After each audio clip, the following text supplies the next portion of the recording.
12वीं कक्षा की पाठ्य पुस्तक आरोह से सहर्ष स्वीकारा है कविता आप सबके सामने पेश है।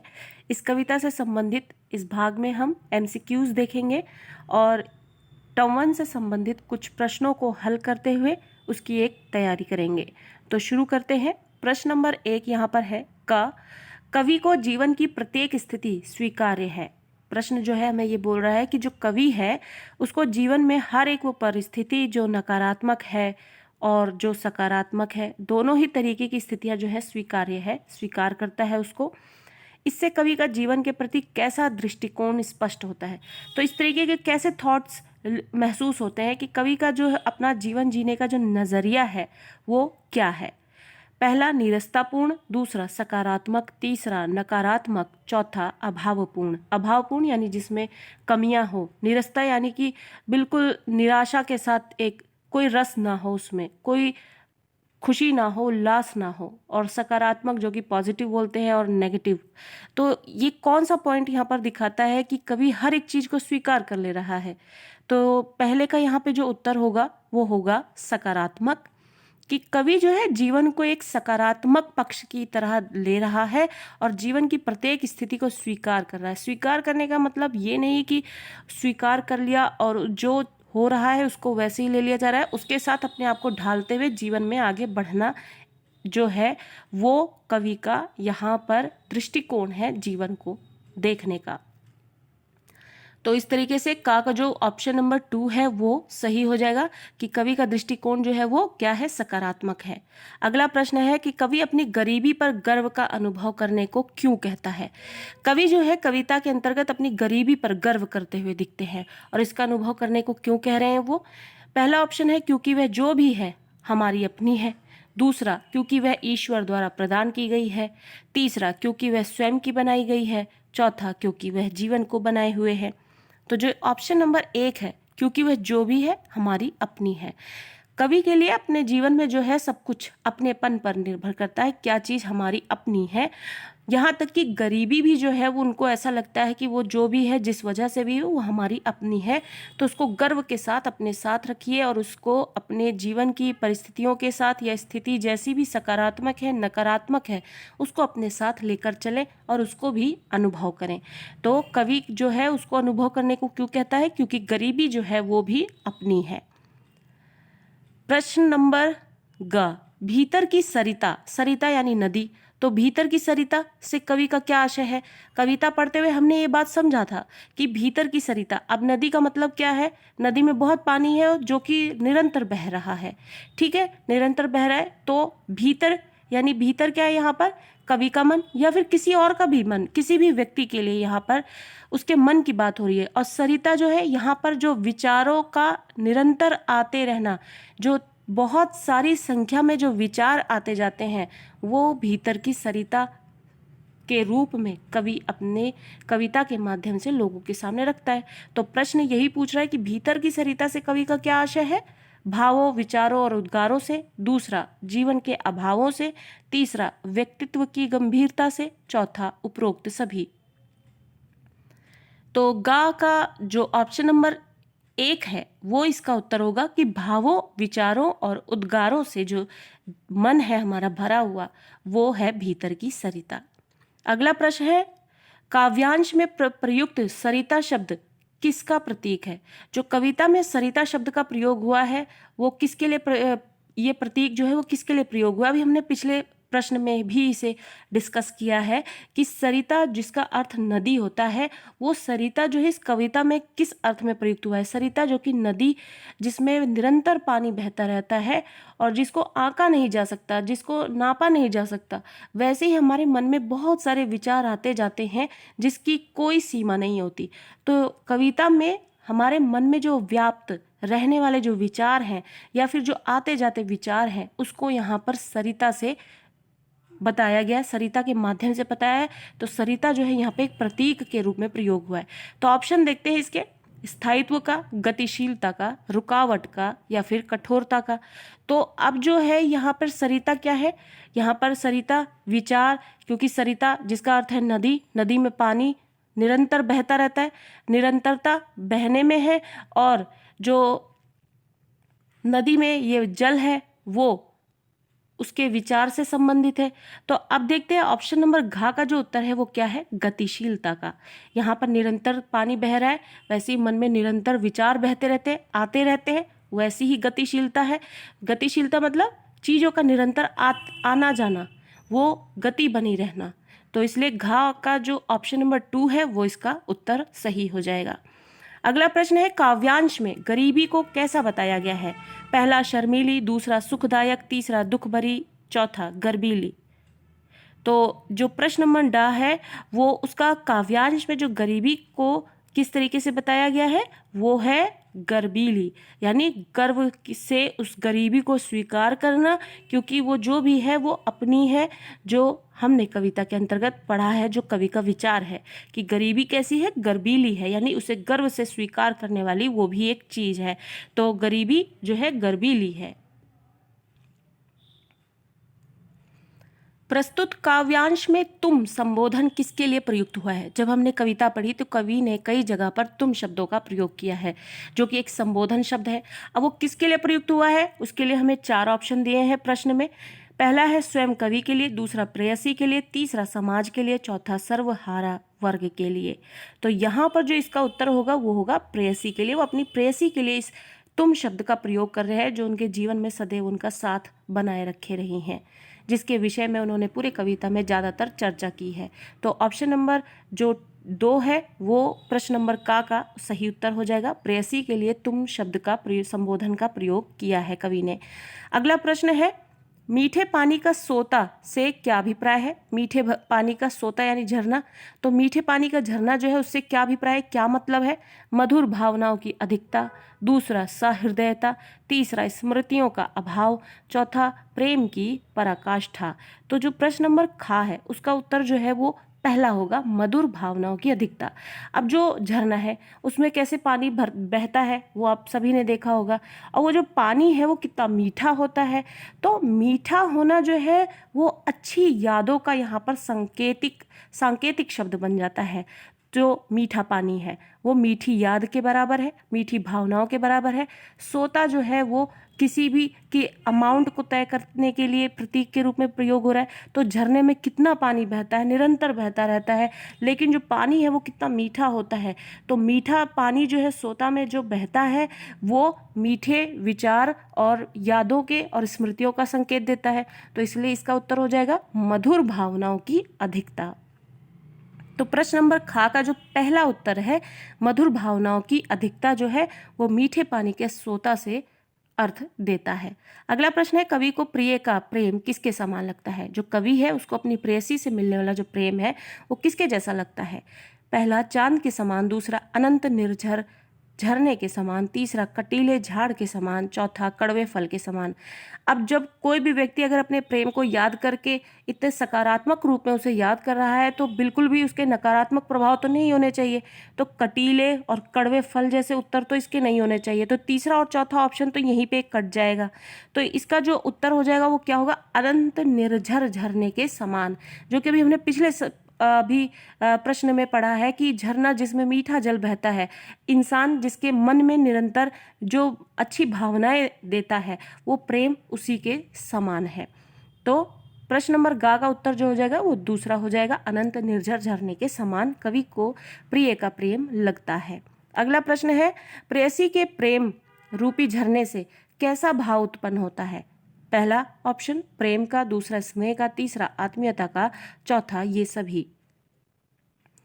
जो घ प्रश्न है उसका उत्तर हो जाएगा चौथा ऑप्शन ये सभी, क्योंकि जो प्रेयसी का जो प्रेम है अगर वो सकारात्मक रूप में है और झरने के मीठे जल के समान है तो उसमें प्रेम भी होता है, स्नेह भी होता है और आत्मीयता भी होती है। इसलिए इसका उत्तर हो जाएगा फोर्थ ऑप्शन ये सभी इसके उत्तर होंगे।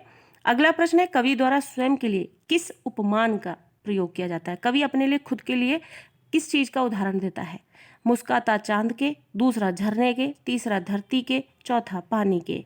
तो जो ऑप्शन नंबर 3 है धरती के जैसा वो अपने आप को उपमान के रूप में दिखाता है कवि, और झरने जैसा जो है और झरने के पानी जैसा जो है वो अपनी प्रेयसी के प्रेम के जैसा दर्शाते हुए दिखते हैं।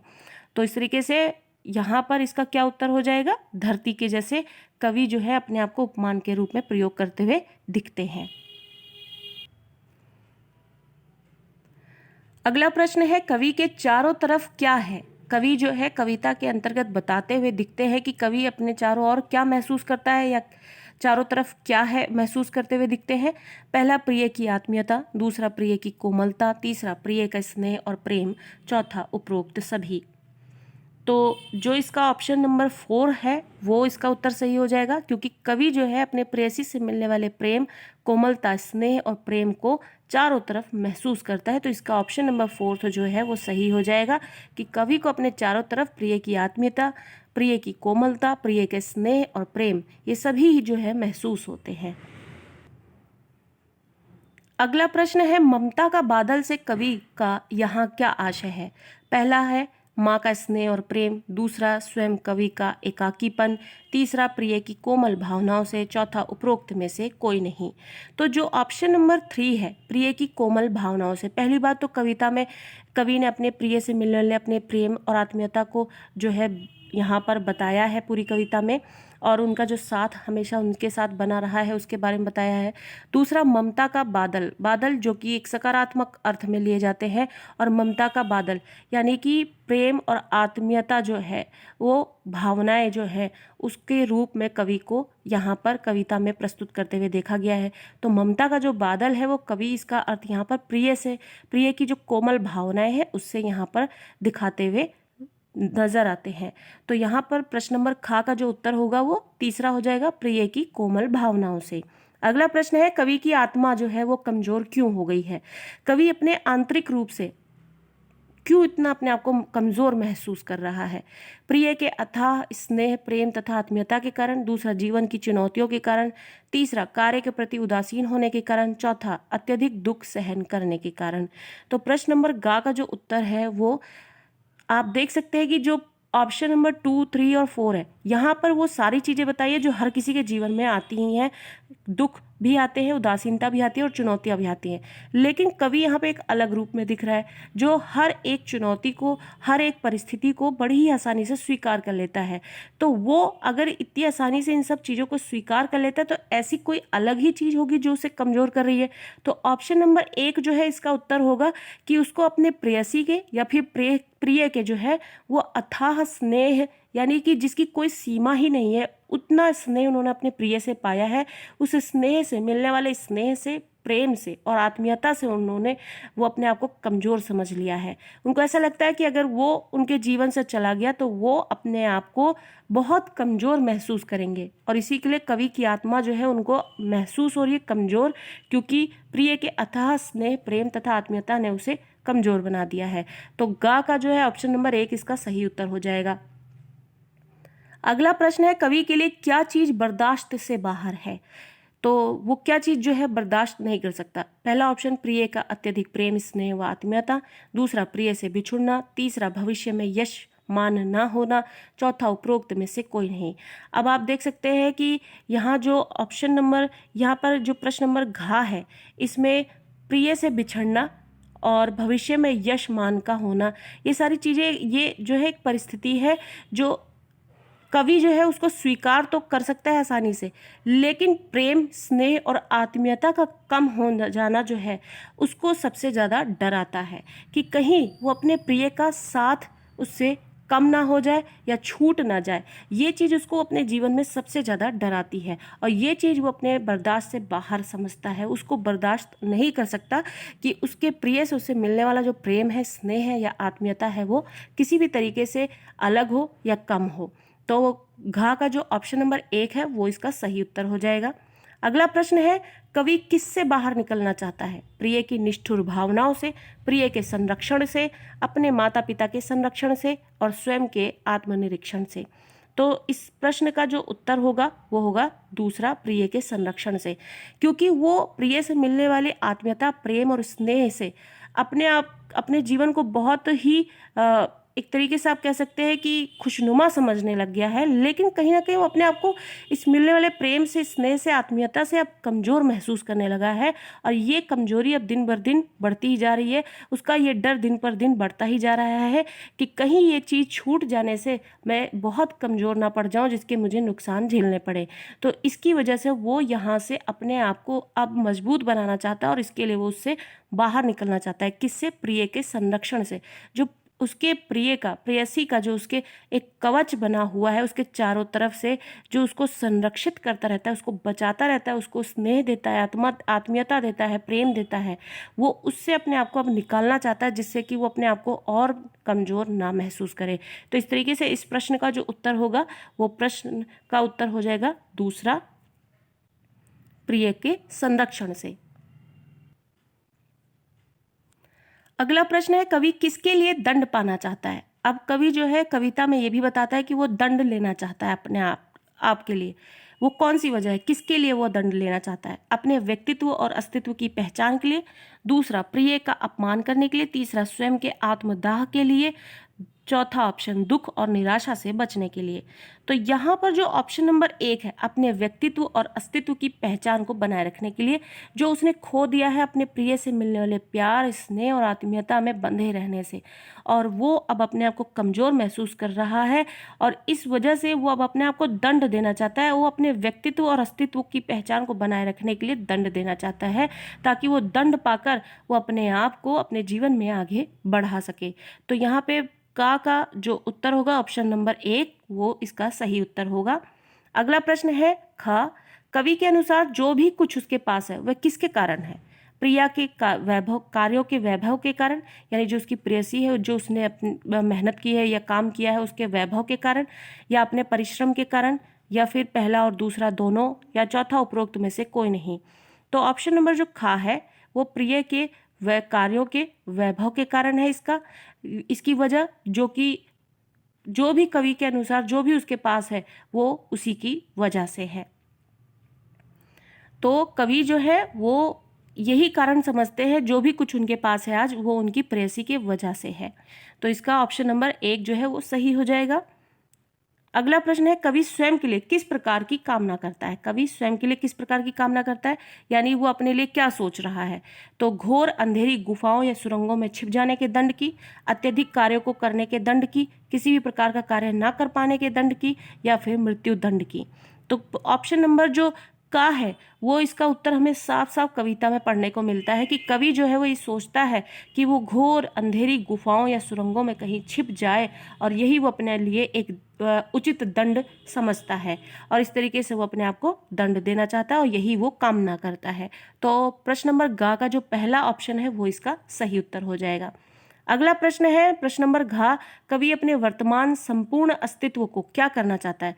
जो उसकी पूरी पहचान है, उसका जो अस्तित्व है वो उसके साथ क्या करना चाहता है कवि? अब पाताल की घनघोर गुफाओं में विलीन होना चाहता है, यानी पाताल में की जो घनघोर गुफाएं हैं उसमें खो जाना चाहता है, अंधकार में खो जाना चाहता है, या धुएं के बादलों में लापता हो जाना चाहता है, या फिर उपरोक्त सभी। तो ऑप्शन नंबर घ का जो उत्तर होगा वो 4th ऑप्शन होगा, उपरोक्त सभी। और ये कविता में हमें साफ शब्दों में देखने को मिलता है कि कवि अपने संपूर्ण अस्तित्व के साथ ये करना चाहता है कि पाताल की घनघोर गुफाओं में वो अपने आप को विलीन कर दे, अंधकार में विलीन कर दे और धुएं के बादलों में भी लापता कर दे। तो इस तरीके से घा का जो उत्तर होगा वो होगा ऑप्शन नंबर 4, उपरोक्त सभी। अगला प्रश्न है, कवि जीवन के हर सुख दुख को किस कारण सहर्ष स्वीकार करता है? अपने जीवन में आने वाले हर सुख दुख, हर परिस्थिति को किस कारण वो खुशी खुशी स्वीकार कर लेता है कवि? आत्मबल से पूर्ण होने के कारण, यानी वो इंटरनली बहुत मजबूत अपने आप को महसूस करते हैं इस वजह से। दूसरा, प्रिय से घृणा होने के कारण। अब ये ऑप्शन तो आप यहीं से कट कर सकते हैं कि ये तो बिल्कुल भी नहीं है, पूरी कविता में हम उनके प्रिय के एक सकारात्मक पक्ष को ही देख रहे हैं। तीसरा, प्रिय से स्नेह होने के कारण। चौथा, जीवन की सच्चाई से अवगत होने के कारण, यानी जीवन की जो रियलिटी है वो उसको जानते हैं इस वजह से। तो ऑप्शन नंबर जो इस प्रश्न का होगा वो होगा 3rd, प्रिय से स्नेह होने के कारण। जो कवि हैं वो अपने जीवन की हर एक परिस्थिति को, हर एक सुख और दुख दोनों को ही बहुत ही खुशी से स्वीकार कर लेता है। तो इस तरीके से इस प्रश्न का जो ऑप्शन नंबर 3 है वो इसका उत्तर हो जाएगा। और इसी तरीके से यहाँ पर सहर्ष स्वीकारा है कविता से संबंधित कुछ हमने MCQs किए, जो कि आशा करते हैं कि आपको समझ में आए होंगे। अगले भाग में कुछ और MCQs के साथ आएंगे और इसी तरीके से और MCQs के लिए टर्म 1 की एक तैयारी करने के लिए चैनल को सब्सक्राइब करें और ऐसी अमेजिंग MCQs को पढ़ते रहें और अच्छा स्कोर करें।